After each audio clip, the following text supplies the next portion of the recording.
Hello, friends, and welcome back to Stories About Entitled People.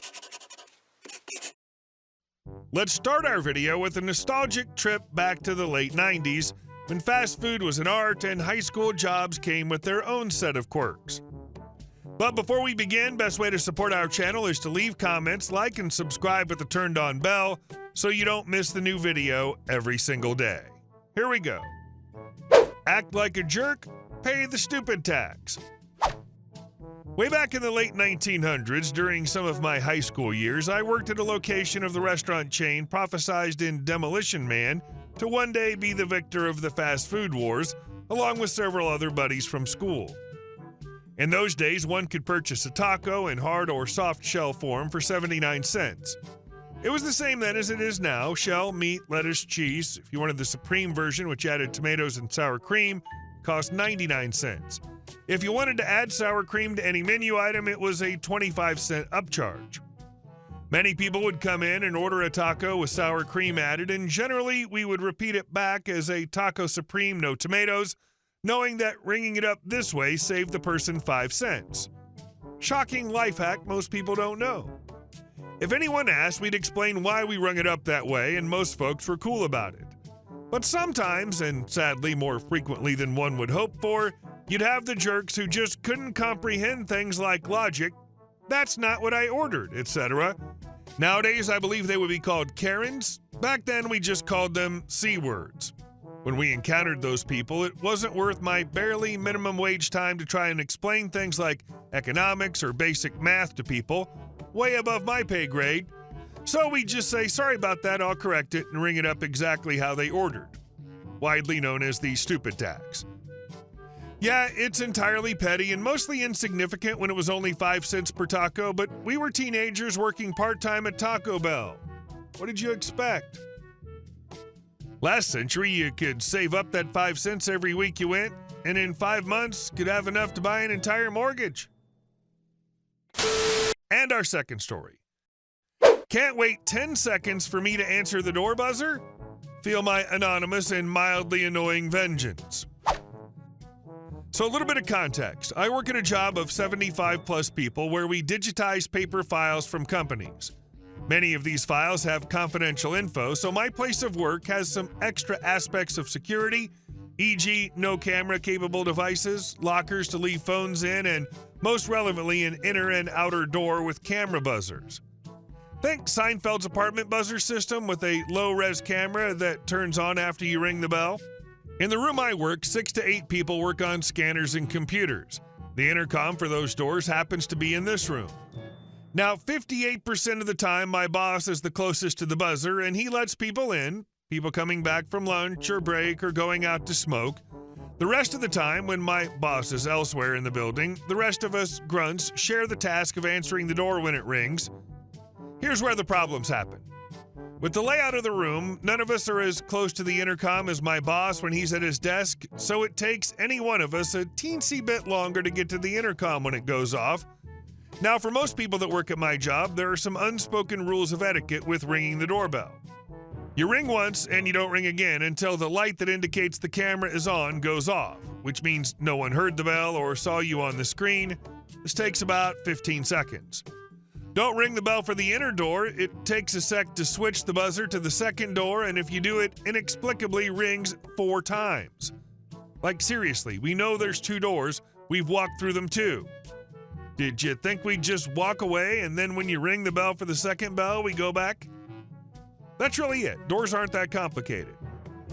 When these rules are broken, then comes the vicious retribution. Different people will inflict different punishments, like berating them through the intercom for being an impatient jerk or letting them wait for a while. However, mine's a little more petty. The cameras are the best part of the whole system. When someone rings too quickly, I buzz the door, and right when they reach for the handle, I let go. Simple, effective. Now, depending on how egregious your offense, I might just immediately buzz you in after the first time as a warning. If you wait 2 seconds between rings, you better believe I'm going to buzz you, then stop as you reach, wait for you to reach for the bell again, only to buzz you in the second you take your hand off the doorknob, and then release it when you try to quickly grab it again. Someone once just kept ringing the bell with literally no waiting in between, and she just wasn't going to stop until the door opened. Like, is that what you do at people's houses, you monster? I faked her 3 times until she learned to keep her hand on the knob, but even then, I did a split-second buzz that didn't even last long enough to release the lock, but did make her pull on the door in vain.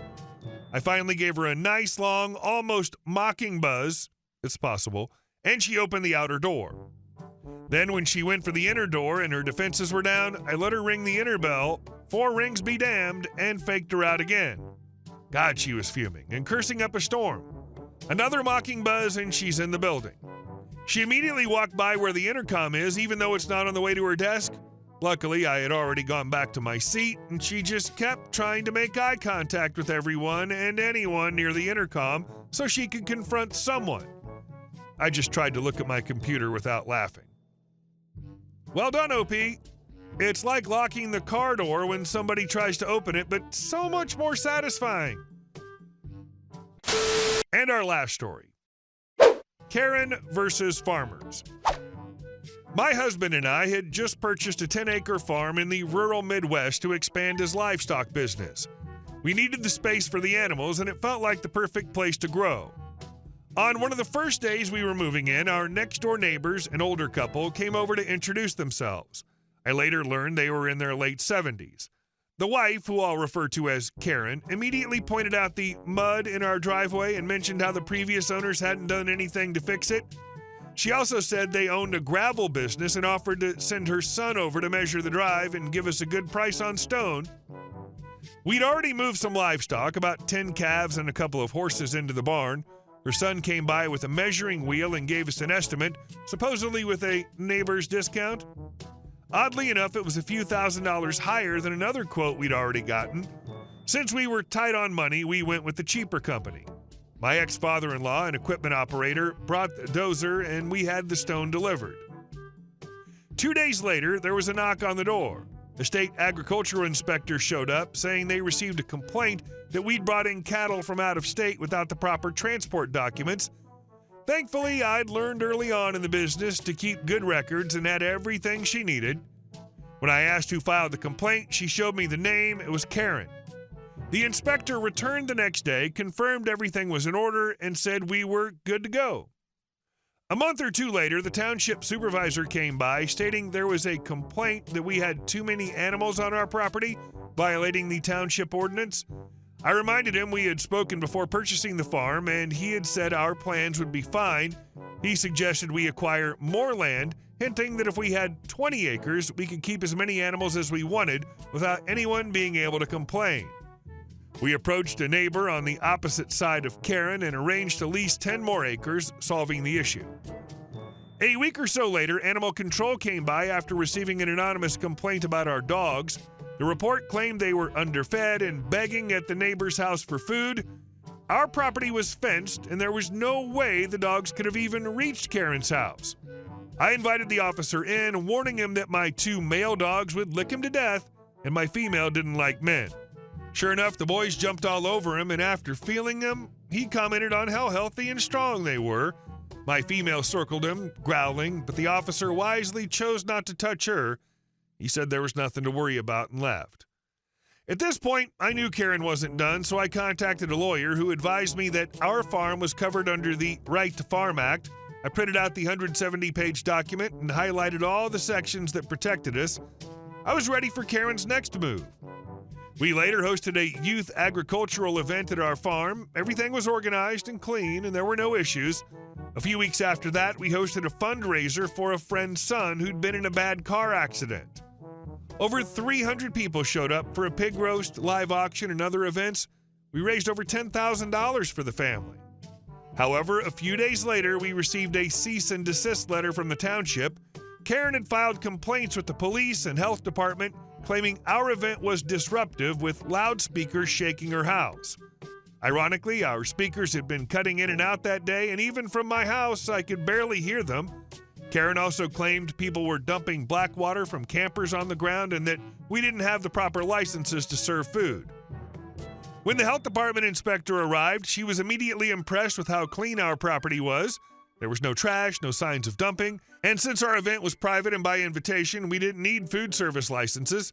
The police also dropped by, stating someone had turned around in Karen's yard, but she claimed her husband had already fixed the damage.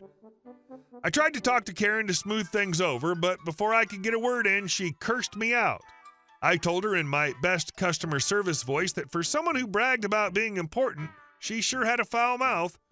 I walked away, realizing talking to her was pointless. The township scheduled a hearing to address the complaints.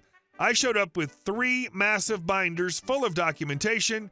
Karen sat smugly next to the township lawyer, acting like she had already won. When the hearing began, Karen immediately ranted about our events, claiming they attracted illegal substances, alcohol, and bad behavior. I calmly presented my case, referencing the Right to Farm Act, which allowed us to host agricultural events. I also shared a letter from the Youth Association president confirming their strict rules about alcohol, etc. Then our neighbor, who lived on the other side of Karen, stood up. He exposed that Karen had put letters in everyone's mailboxes urging them to vote against us. Since it's illegal to place unstamped mail in mailboxes, he told Karen she was lucky he didn't call the police. Karen tried to snatch the letter back from him, but he refused, saying, "Fat chance." The look on her face was priceless. After the board deliberated, they voted 8-2 in our favor. Outside the meeting, we shook hands with our supportive neighbor. He told us Karen thought she could control everything because of her business, but he was glad to see her fall on her face. The township lawyer, influenced by Karen, tried to challenge us, but ultimately couldn't. Karen never bothered us again. Afterward, I heard that Karen had called me a little girl to the neighbors, even though I was in my 30s. I guess I'll take it as a compliment, seeing as how this little girl took her down.